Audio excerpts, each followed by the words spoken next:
नमस्कार। कभी सोचा है कि हमारे आसपास की हर चीज, चाहे वो फोन हो या बल्ब, उसे चलने की ताकत कहाँ से मिलती है? इसका जवाब छिपा है फिजिक्स के एक बहुत ही बुनियादी कॉन्सेप्ट में, और वो है विद्युत आवेश। तो चलिए आज इसी को समझते हैं। आज हम इन 5 हिस्सों में अपनी बात पूरी करेंगे। हम शुरू करेंगे आवेश के बेसिक आइडिया से, फिर जानेंगे कि ये बनता कैसे है, और हाँ, आखिर में इसके पीछे की थोड़ी बहुत मैथ्स को भी समझेंगे। तो सबसे पहला और सबसे बड़ा सवाल, आखिर ये आवेश या चार्ज है क्या? इसको समझने का सबसे अच्छा तरीका है कि इसकी तुलना किसी ऐसी चीज से की जाए जिसे हम सब अच्छे से जानते हैं। जरा सोचिए, जैसे किसी भी चीज में द्रव्यमान यानी कि मास होता है, जिसकी वजह से वो गुरुत्वाकर्षण को महसूस करती है। मतलब हम सब जमीन से इसीलिए चिपके हैं। ठीक वैसे ही विद्युत आवेश वो गुण है जो किसी भी चीज को इलेक्ट्रिक और मैग्नेटिक फील्ड्स में खेलने, उन्हें बनाने और महसूस करने की शक्ति देता है। तो बिल्कुल सीधे साधे शब्दों में कहें तो चार्ज वो चिंगारी है जो बिजली और चुंबकत्व की पूरी दुनिया को रोशन करती है। अगर किसी चीज में ये गुण नहीं है तो वो इन ताकतों की दुनिया से, आप कह सकते हैं, बिल्कुल बेखबर रहेगी। अच्छा, तो सवाल ये उठता है कि ये रहस्यमयी चार्ज आखिर आता कहाँ से है?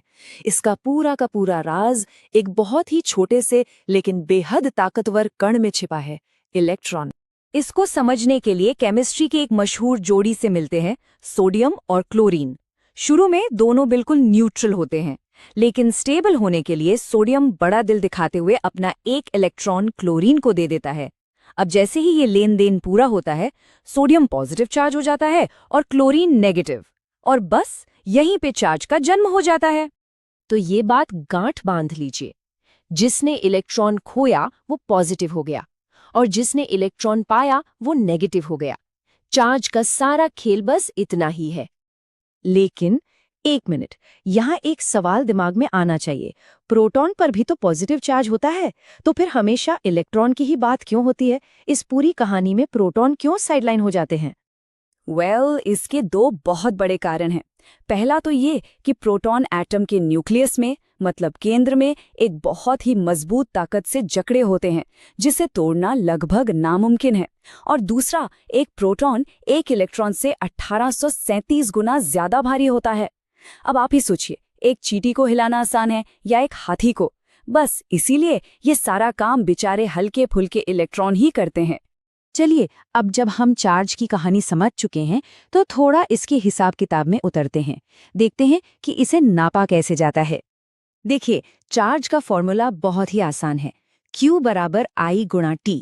इसका मतलब है कि चार्ज Q बस ये पता करता है कि कितनी इलेक्ट्रिक करंट I कितने समय T के लिए बही है। ये कुछ वैसा ही है जैसे हम ये नापते हैं कि पाइप से कितना पानी कितने समय में निकला। और आखिर में जरा उन पैमानों पर नजर डालते हैं जिनसे हम चार्ज को मापते हैं। जैसे हम दूरी को मीटर या किलोमीटर में नापते हैं, वैसे ही चार्ज के भी अपने अलग अलग मात्रक होते हैं। चार्ज की सबसे कॉमन यूनिट है कूलाम, लेकिन विज्ञान की अलग अलग जरूरतों के हिसाब से दूसरी यूनिट्स भी हैं। जैसे सीजीएस सिस्टम में स्टेट कूलाम इस्तेमाल होता है, और जानते हैं, एक कूलाम में लगभग 3 अरब स्टेट कूलाम होते हैं। बहुत बड़ा नंबर है ये। वहीं इलेक्ट्रोमैग्नेटिक सिस्टम में ऐप कूलाम का भी इस्तेमाल होता है।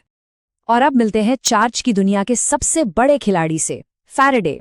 एक फैराडे पूरे 96,500 कूलाम के बराबर होता है।